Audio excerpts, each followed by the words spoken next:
got Jason Kehrer here to talk to me today. We went out and did a little ride up to the 60th parallel the other day. Had a lot of different weather that day. Oh yeah, the rain, the sleet, the almost snow. Yeah, it was great. Yeah, when we got up to the 60th there, the border between Northwest Territories and Alberta, it was pretty chilly up there, and I was glad that when we turned and started coming home that some sun came out. Yeah. Things start warming up. Yeah, we got, it was a long old road, 200 kilometers up there from high level. So yeah, it takes a little while to get up there, but it's kind of cool. That's the farthest north I've ever been. Yeah. Hopefully one day I'll be able to go up to Yellowknife or Whitehorse. Have you ever done any trips north of here? That's as far as we've been able to ever get, or as far as I've gone anyway. Okay. We've planned years and years. We've had the fires and stuff like that have kept us basically south side. So yeah, we've been trying to get up to Yellowknife, but between COVID and all the fires, it's just we've been locked down here. So yeah. So how long have you lived in high level? I've been here 21 years now. Okay. So come from southern Saskatchewan all the way up to the northern northwest. So I met another person that was from southern Saskatchewan. Yeah. We seem to come up here for the oil field. So And what is it that you ride? I've got a 18 Street Glide Special with a stage 1 in it. It's 107, nice bike. Nice with the big bat wing on the front instead of getting beat by the wind, especially up here. Yeah, it's nice having that, especially with our bugs up here too. We've got some pretty fair-sized bugs that could come and tag you. So. And I thought they'd all be dead by now, but I got in from a ride yesterday, and the whole front of my bike was caked in little tiny black flies. Yeah, we've got a vast array of bugs up here for sure. So how long is your guys' riding season tend to be? A lot of the guys don't like to bring theirs out until the gravel or the sand has been removed off the roads, but as soon as the snow disappears, I'm usually riding. So it's April, end April, May into there, and then I ride right till the snow comes, so October-ish. So that's not much different than down south, really? No, we just wrap up and go. Get put on the winter gear and give her. So well, and it doesn't matter if you're anywhere in Alberta, you can have snow on any given day. Yeah, so 4 seasons in one day. Yeah. So we rode up to the border with a few riders from around here. Do you think you've got quite a big riding community in this community, or? I think we do. We've got the High Level Riders Association or club. Well, it's not a club by any means, but they are majority of them ride the crotch rocket style bikes. They've got, I'm thinking, 20 or 30 or 40 members or people that are involved with that group. We've got would be the Fat Boys Motorcycle Association, put together by Dave Borley and OJ from Pinnacle and all those guys. We tend to be more on the street ride bikes, the street cruisers and stuff like that, and there's quite a bit of people that just kind of ride, kind of hit up any group and just try and get some riding in. For sure. And there's a lot of different riders up here, and we ride with anybody. Although I haven't seen one adventure bike up here. No, it's that's really odd because down south, a lot of guys are going to an adventure bike, especially for touring. And since I saw a couple down in Grand Prairie, but since I left Grand Prairie, I haven't seen one adventure bike. I think with the territories lockdown, it has kept a lot of those guys south, because they used to do a big loop. They would come up through, they would do in the territories and come back actually down by Fort Nelson area. So there's quite a group that used to come up through this way, but they don't come anymore. So but none of the local riders either. No, it's we all like to stay on the highway, I guess. Yeah. Well, the other thing up here is I found that there's no back roads. No. No, you're either on the highway or you're not. Yeah, a lot of it is to do with the area. It's a muskeg area, so once you get off the highway, like, you know, we got lots of quadding trails and stuff like that. Right. You're stuck. Not for a 500-pound bike, though. No, it's not good areas. No. No. Even the motocross guys usually don't go into the bush too far. So. Yeah. Yeah. I also wanted to ask you about any other recreation you guys do around, like the quadding and stuff like that. Yeah, there's quite a few, like up north there, the Hutch Lake area, quite a few trails and stuff like that. Snowmobile is a big thing up there. They've got the snowmobile trails, also a snowmobile association. During the summers, it's quadding, fishing. There's the little lakes there and a couple rivers and riding and golf. We've got a good 18-hole golf course up here too. So it's if you're riding up, try and bring your clubs. They don't fit on bikes, but unless you got a Goldwing, maybe. Yeah, right. And a trailer. Other than that, yeah, she's just kind of a normal town. Yeah.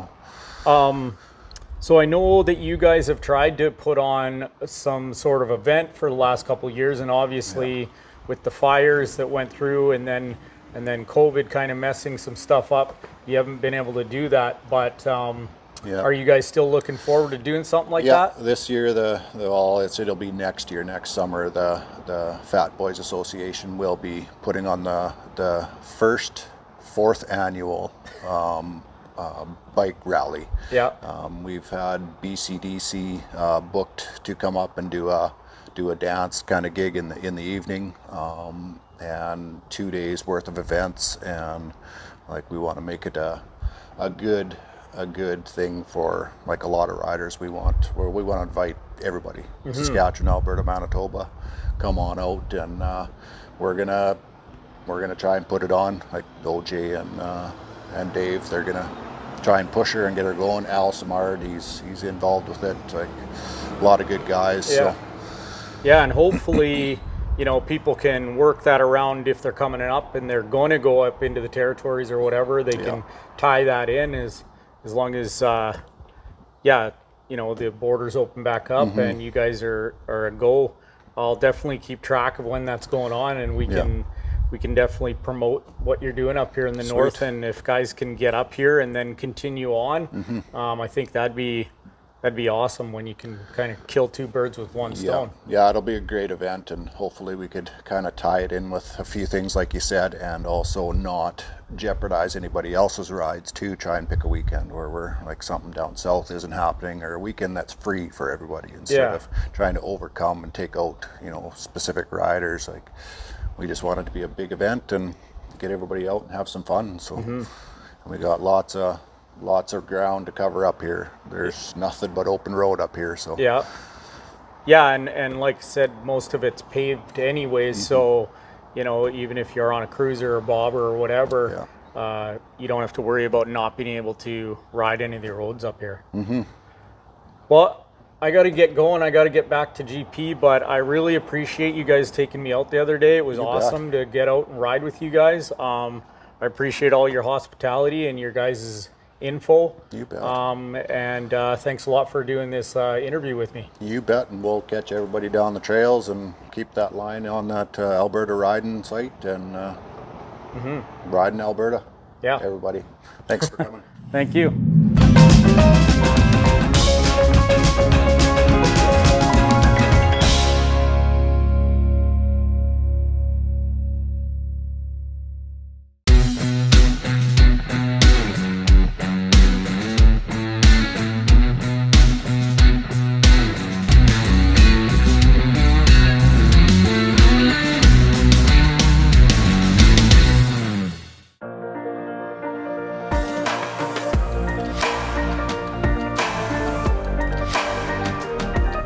Fort McMurray Wood Buffalo, where life takes shape.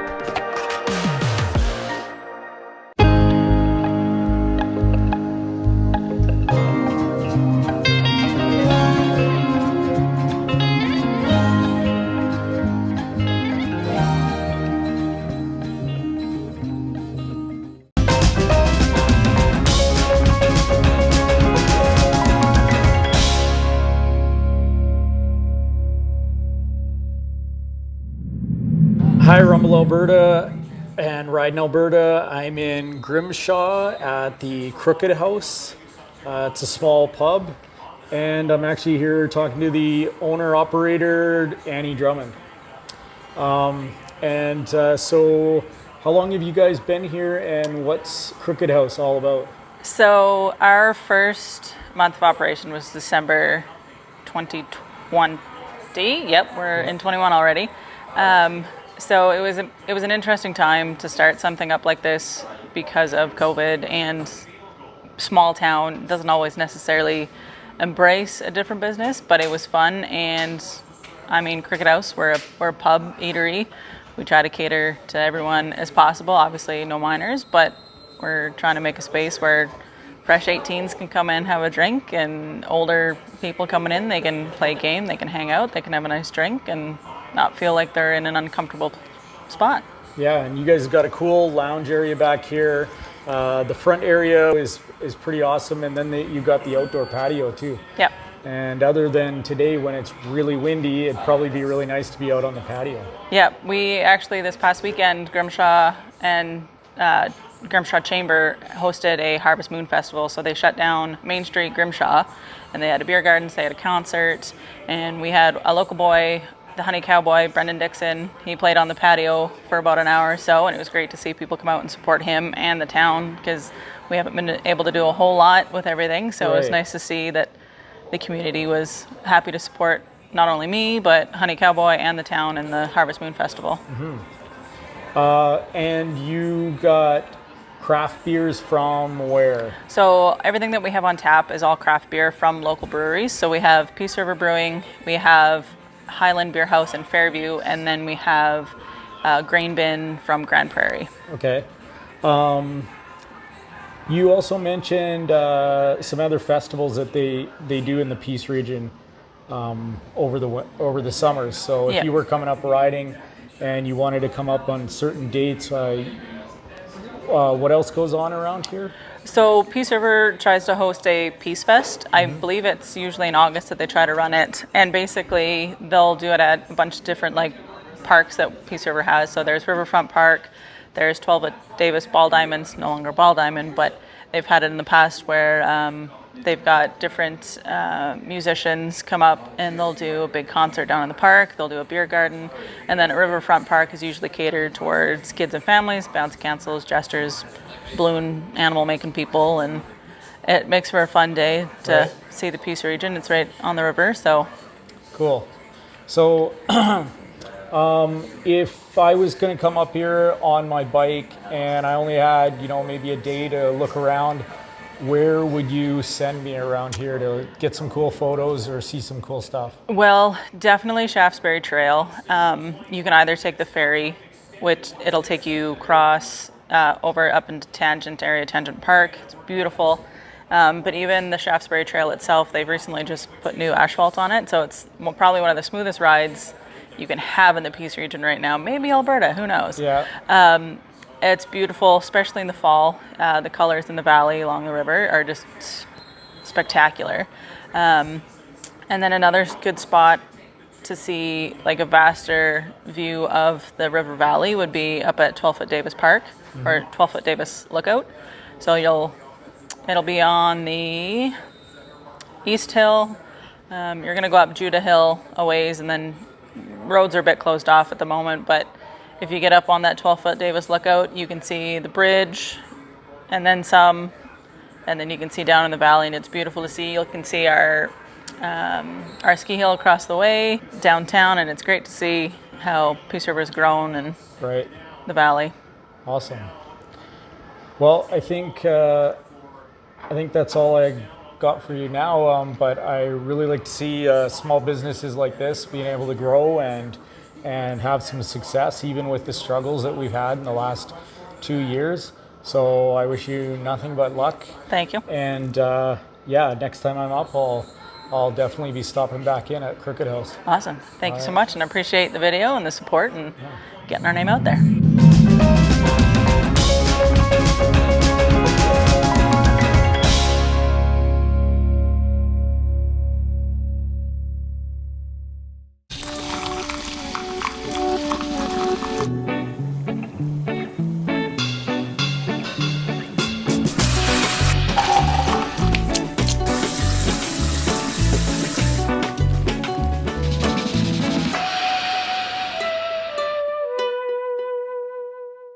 You may be from Alberta, but have you really seen Alberta? With its vast vistas and stunning locale, get acquainted with what Alberta has to offer by experiencing Alberta through the eyes of a tourist.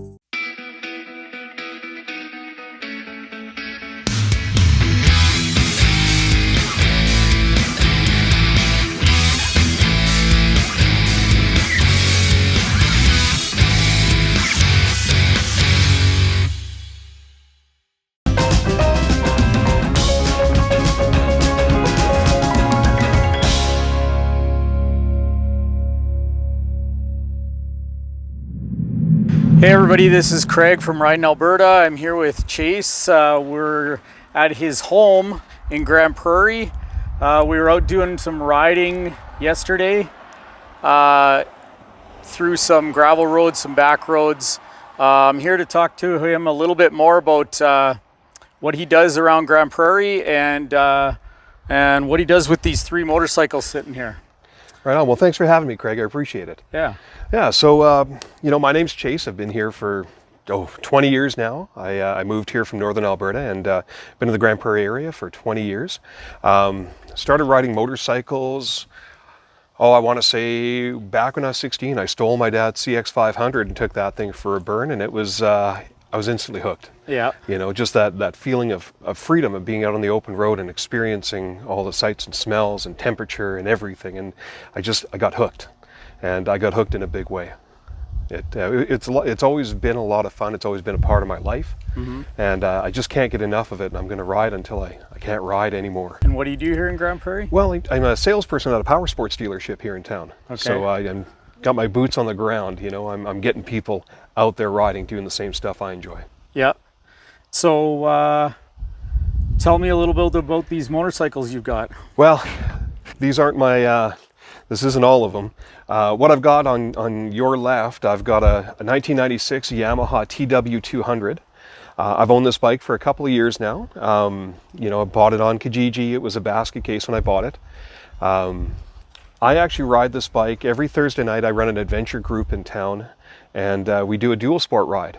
So this is one of the bikes that I'll take out. I've also studded the tires, so I do ride this thing in the snow in the wintertime. A lot of people think I'm kind of a lunatic for doing it. But you know what? Just because there's a little bit of snow on the ground doesn't mean you have to stop. It just means you got to change how you do it. That's right. Great bike. It starts on the, it starts every time I ask it to. It's been really fantastic. This one here that I'm hanging off of, this is a 2018 BMW R9T Urban GS. I've had this one for about a year now. I like this bike. It's kind of a retro inspired bike. It's got the same coloration as the 1980 BMW R80 GS. I bought it because I like the look of it. It's super fun, super fast. 1200 Boxer. We all know about BMW's Boxer engine. It makes 110 horsepower, and it's just an absolute riot to ride. Mm-hmm. This one here, this one I'm never going to get rid of. This is probably my favorite. This is a 2014 F800 GS Adventure. It's the first year of the Adventure model. This one, we've been everywhere. I've rode it from here to Yellowknife in a day. I've rode it here to Vancouver in a day. I've been as far as Tofino on the island. I've been to Seattle, Yellowknife. We've been everywhere. I bought it because it does a lot of stuff. It's a great touring bike. I've got the panniers. I can load up all of my camping gear. I can take a passenger. I have a set of tires, for playing around on the dirt. It comes out on Thursday nights with me as well. Yeah. But I've also got a set of street tires. So if I'm doing some road work, this thing will crush miles. It's been a fantastic bike. Yeah, you gotta love a bike like that that's comfortable, and you can put on so many miles in it. It doesn't take it all out of you at the end of the day. No, it's got range for days, and the seat's really good. I really enjoy this one. Yeah. This one's got about 65,000 kilometers on it. I put each and every one on myself. I'm really proud of that. It's been good. So the riding we did yesterday, let's talk a little bit about that. Sure. And about where you think the best kind of places to hit some back roads around GP are. Well, the thing with Grand Prairie, being in northern Alberta where we are, you can find gravel, you can find trails 10 kilometers in any direction from town here. So, if you ride a motorcycle like a cruiser or something like that there that that has to turn around when the pavement ends, you're not going to have a lot of fun around here. But there's lots of gravel. There's all kinds of things to see. There's riding trails for snowmobiles. There's riding trails for ATVs. And anywhere you go, you're going to find something different. And I really appreciate that about the area. The trip we did yesterday, for example, we rode out down the Forestry Trunk Road to the Simonette River. We rode, you know, it's a forestry service road, so it's loose gravel. It's a lot of fun. We went down to the Gold Creek Road. We stopped at McLeod Flats and checked out the campsite that Canfor helped build there. And then from there, we you know, we rode back and we checked out that big mountain area as we went by. Yeah, no, there's a little bit of everything out here. Yeah, I really enjoyed the ride yesterday. It was just, you know, coming up the day before, and I was pretty tired, and I didn't really want to log too many miles, so it was nice to go out and just, you know, get a taste of what is in the back roads around GP here. What about your favorite place to ride around Grand Prairie? Well, it kind of depends on my mood and the time that I have. You know, if I was looking to crush a weekend, I can leave here. I can ride all the way down to Jasper and back in a day if I want to check out the hot springs. If I have a day and I want to do some off-road work, Kakwa Falls is a beautiful place to be. You know, there's pavement for a good portion of the road, and it slowly devolves into gravel, which turns into you know, a trail. But the views are breathtaking. The mountain air is so crisp and clean. It's a really wonderful trip, and it's a trip that I've done on this bike here. The TW wouldn't scare me one bit. And you know what? Your Versys with the right tires, that'd be a fantastic way to get out there. You know, best thing to do, talk to a local. They'll teach you how to get out there. They'll tell you what you need to look out for. They'll even give you a report on, you know, on how the water crossings are, because there are a few on the way out there. But definitely check with a local. You know, they'd be more than happy to help. We're pretty proud of our recreational area here. We've got a really big, really fantastic backyard. Yeah, like we looked at going all the way out there, but I think it would have pushed the Versys to the limit with those tires on it. The other thing is I don't have quite the ground clearance that you'd have on the BMW. But still lots of fun on the gravel around here. You know, a couple years back I went with a good friend of mine. He took his V-Strom 650 out there. Once again, another bike, not the biggest amount of ground clearance, but you know what, he had no problems at all. It worked really well. He did test his skid plate a few times. That's the only thing. That's what it's there for. What's something non-motorcycle related that you might check out? You know, in Grand Prairie, we've got all kinds of wonderful things to do here. You know, we've got a fantastic rec facility on the south side of town, the Eastlink Center. There's a big gym, gigantic pool. There's a wave pool there. Sorry, not a wave pool. There is a flow rider there. That's a lot of fun. You know, if you're looking outside of Grand Prairie, I would always check out the Wembley Dinosaur Museum. It's called the Philip J. Currie Dinosaur Museum, and it's a world-class facility. Definitely take some time. Don't go there for an hour. Go there to kill off 4 hours. You're going to learn something the entire time it's there. Very interactive, very good people. The cafe is fantastic. The food is fantastic there. To me, it's a must stop if you're going to be in the Grand Prairie area. And Wembley's just 20 kilometers away. Yeah. And it's on 4-lane highway. It's the easiest thing to get to. Yeah. A tip you'd want to give to any rider coming up to GP, what would you say the best tip? Well, for I mean, if you're watching this video, you're an Albertan too. You know what, just be ready for anything, because the weather can shift. Grand Prairie gets a lot of wind. Just be prepared to encounter everything and anything out here. There's lots of Powersports shops in town here. If you need your bike serviced, if you need tires for it, you're going to find what you're looking for here in Grand Prairie. And because of our proximity to the major centers, if you need a set of tires, a couple of days away, you'll be able to get hooked up. If you need rain gear, it's out there. But definitely be prepared. You know, it can be windy, it can be rainy. We've even had freak snowstorms from time to time. So just be prepared, have your gear. You know, it's riding in Northern Alberta. That's pretty much it. Yeah. Well, I want to thank you for taking me out yesterday, because I had an awesome day, awesome time on the bike. It was good to be out there with somebody that knew where we were going, because stopping and looking at my GPS every 10 minutes to make sure I'm on the right road is not as much fun as getting on a road and then not having to worry about that. Absolutely. You know, and we've got a really fantastic motorcycle community here. There's lots of forums on Facebook. Your forum is fantastic on Facebook. You ask questions, speak to a local, they'll be able to tell you exactly where to go, what to see, what to look out for, what not to. For you know. sure. Yeah, no, I'm really glad you came out, Craig. It was a fantastic day yesterday. Yeah. It was really a good time riding with you out there. Thanks. And I think we're going to cut this short because it's going to get wet in about 4 seconds here. Indeed. But yeah, thanks again. Hey, thanks again for having me, Craig. Appreciate it.